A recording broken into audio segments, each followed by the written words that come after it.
Ladies and gentlemen, live from Eric Lima Shenanigans of 1977. It's Wednesday or Saturday, and you know what that means. It's time for AEW Dynamite or Collision Event Center. And now here's the man that will bring you the happenings of AEW All Elite Wrestling action, Mr. Eric M. Lima.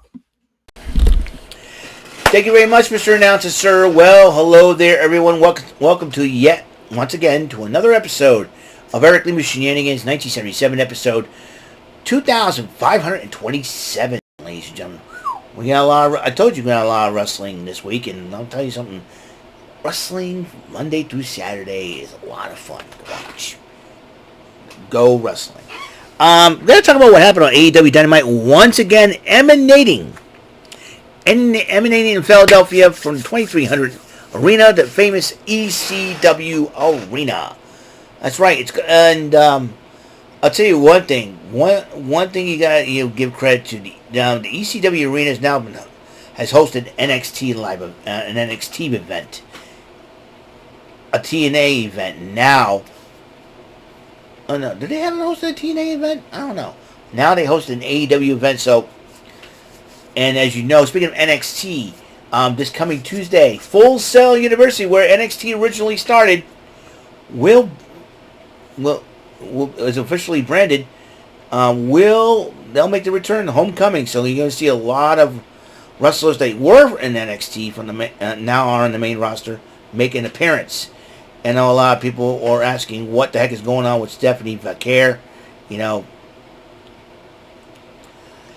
As you know, despite the fact that Stephanie Vaquer didn't make it to Raw to sign the contract, she made it to Orlando. I don't know if it's weather-wise or what's been going on. Possibly the weather, because I heard a lot of, some severe thunderstorms or something like that.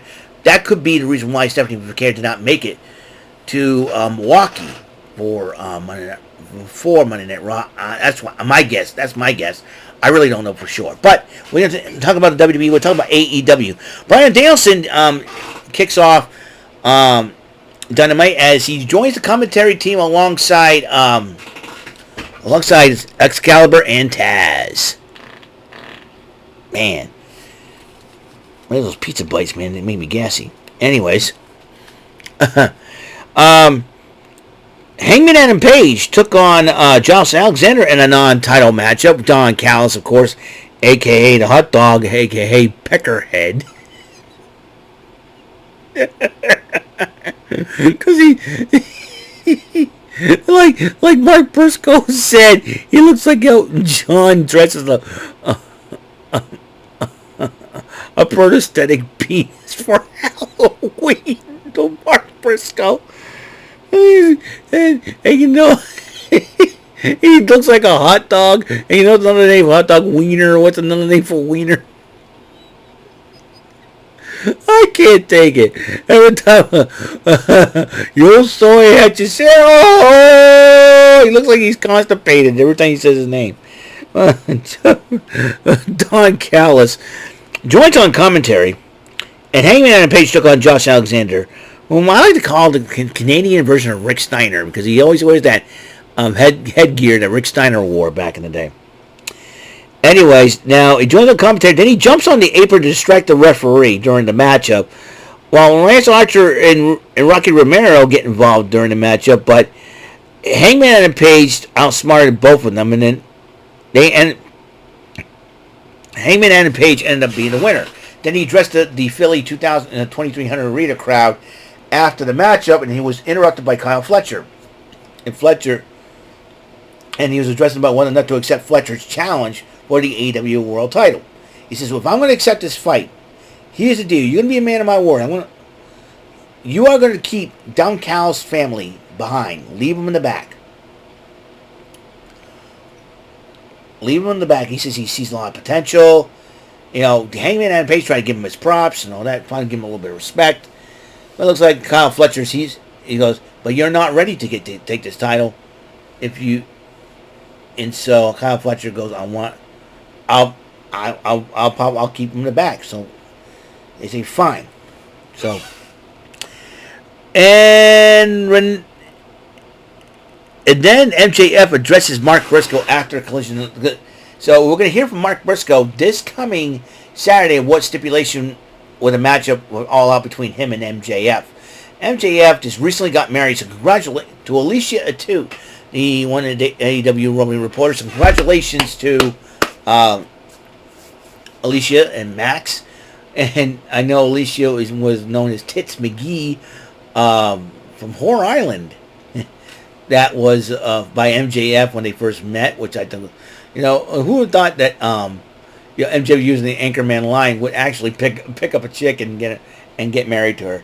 Anyways, he said to use that storyline. He says, my wife told me if you go out that door, it's going to be short. It's like, short-lived marriage. Come on, the honeymoon is not going to start until Mark Briscoe is dead. So I'm like, oh boy, MJF, you are really pushing the envelope with that one. So Renee Paquette interviewed the Young Bucks, who are hanging out in catering and trying to eat. And he said, what are you going to do with the money? He said, I'm going to buy. He said, well, I'm going to buy some sorts of cool stuff and everything else.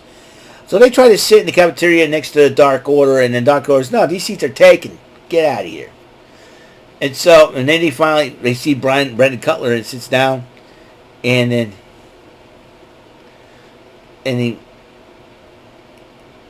basically Brandon Cutler stands up and said, F you marks.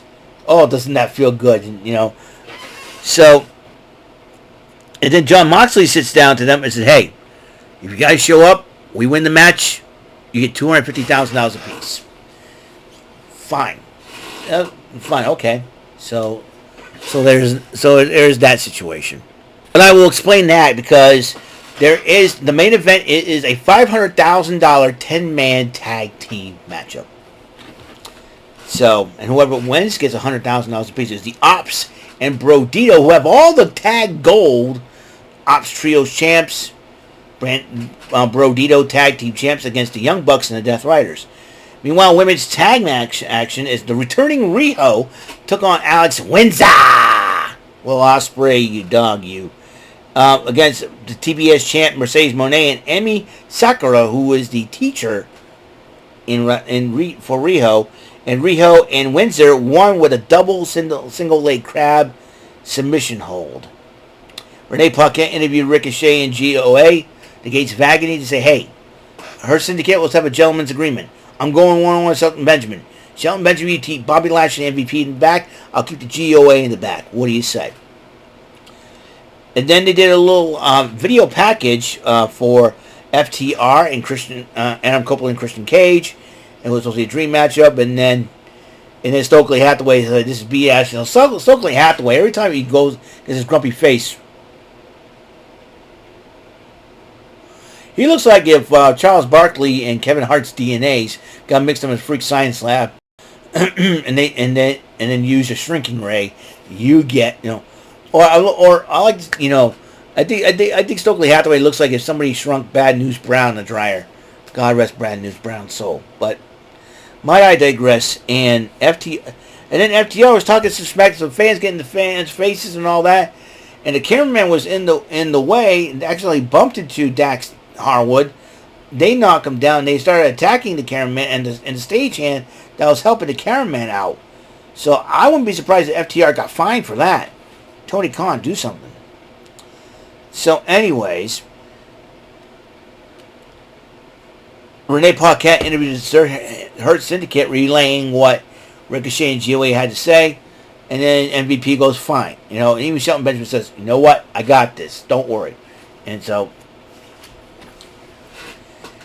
then the match happened. It was a heck of a matchup until Ricochet found out that Ricochet is a full out and out liar. He said, let's make a gentleman's agreement. Nah, GOA got involved. Ricochet, Shelton Benjamin trying to find him off. Ricochet ends up getting the victory thanks to the GOA. Bobby Lashley MVP fought him off, and all 6 men were brawling all over the 2300 arena. Hook addresses being replaced in the Opps. And he goes, you know what? Yeah, I get it. I understand. Next man up, no problem. Looks like it's time for me to be on my own again. Or sometimes, maybe not. Is he going to form a group of his own? Question is, who's going to join him?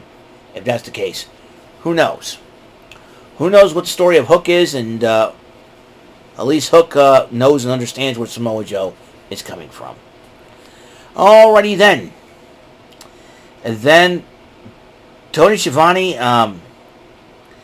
interviewed Don Callis and Kyle Fletcher after the conversation they had with the AEW World Champ Hangman and Page in the middle of the ring, and Don Callis agrees with the stipulation. He said, "You know what? That's fine. Kyle Fletcher, when you're 6'4", 240 pounds, you're capable of doing anything. I got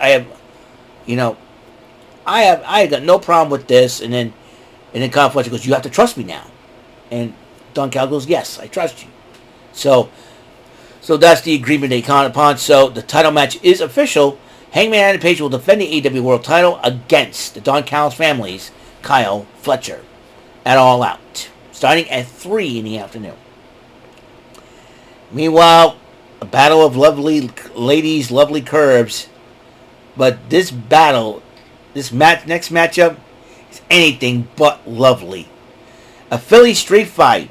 Timeless Toni Storm in her Rosie the Riveter type jumpsuit going up against Skye Blue of the Triangle of Madness. And as you know, Toni Storm was paying, the Timeless one was paying tribute to the Sandman, who gave her a candlestick signed, and then she grabs a beer can and smashes it on her face like the Sandman does.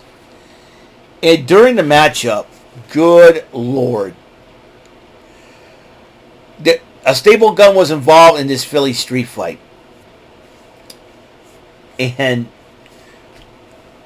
then you got Skye Blue looking at Toni Storm's curvaceous butt, staple. And then Toni Storm, tries to fight back, and she's screaming in pain because of the staple guns. And then Skye Blue did this to Toni Storm. Got Toni Storm to buckle. She goes and she staples her boobs. I'm not kidding you. Skye Blue stapled Toni Storm's boobs, and then her hoo-ha. I'm like, what the heck? And even Tyus says that's the first I've seen. I'm like, you never know what's going to happen in AEW.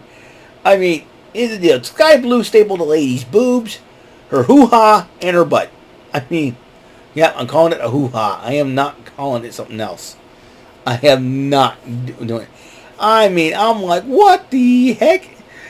Skye Blue's is totally wrong with doing it. Just wrong. And I can picture the Skye Blue has no remorse. But in the end, despite all that, Toni Storm did pick up the victory. Then Julia Hart and Tekla, the rest of the Triangle Men, just attacked Toni Storm after the match. Then Jamie Hayter and Chris Statlander got involved in that matchup. And then Tekla attacking Toni Storm after Jamie Hayter accidentally took out Chris Statlander. So, and then Tekla was seen holding the championship and leaning over the Timeless One after the brawl was over. Renee Paquette interviewed Willow Nightingale, who was trying to find. She was about to issue a challenge to Maria Shafir until the lovely Harley Cameron came out and talked about cat in the face. So that, but we can't. And I appreciate what you're trying to do, but Chris Statlander, her and I are on the house right now, but she's friends with some other people. Watch your back. So that's what she warned Harley Cameron about. And Harley Cameron, well, I don't know. Poor girl. Anyways, the $500,000 10-man tag, the Opps and Brodido, all champions. The Opps are the trios champions. Samoa Joe, Katsuyori Shibata, and Powerhouse Hobbs, and Brodido, Brody King, and Bandito, the Ring of Honor World Champion, teaming up with one half of the tag team champions, Brody King, alongside Bandito himself. took on the Young Bucks and the Death Riders. Both, and the Death Riders took advantage of a situation, and the Death Riders and the Young Bucks won the matchup, but the Young Bucks try to escape with the money, and here comes Brody King, and then starts brawling with them, and then Bandito joins them. They brawl out to the arena. That left the Young Bucks in the ring. Not the Young Bucks. Young Bucks were brawling on the way out. They left the Death Riders in the ring, brawling with the Opps, and then just as soon as they were about to be attacked, Darby Allin goes after Moxley, and then when he thought got Moxley did the right, some hooded figure attacked him, and it was none other than Daniel Garcia. I think Daniel Garcia's frustrations, loss after loss after loss, has really gotten him to the point where he's turned against his old friends, sold out to the Death Riders. And then he aligns himself with the Death Riders. And it seems like to me Daniel Garcia is being more of a dangerous man than we ever realized. So, that is all the time that we have on this show. Episode 2527 is complete. Friendly reminder, tomorrow, praying we're gonna play some Pressure Luck. Let's see how I do this time around. Also, tomorrow night, Rant and Rave will not happen. I do believe when I was on the YouTube Renegades live chat that, according to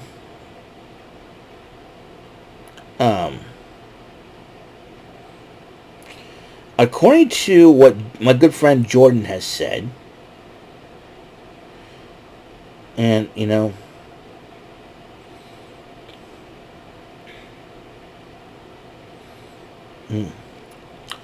so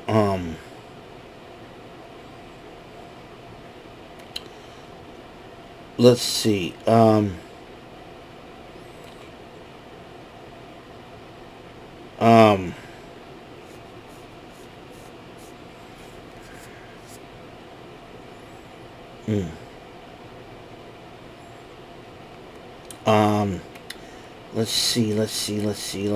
Let's see.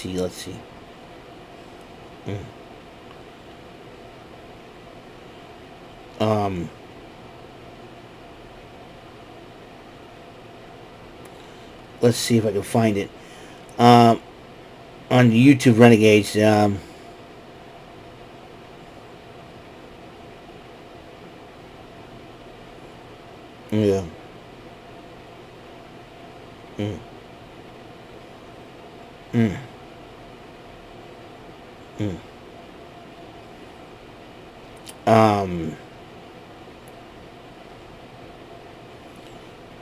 Let's see.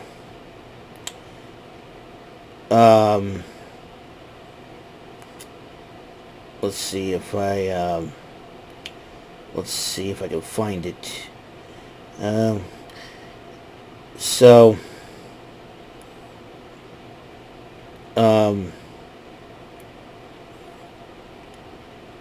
Because I've heard. Okay, give me a second here.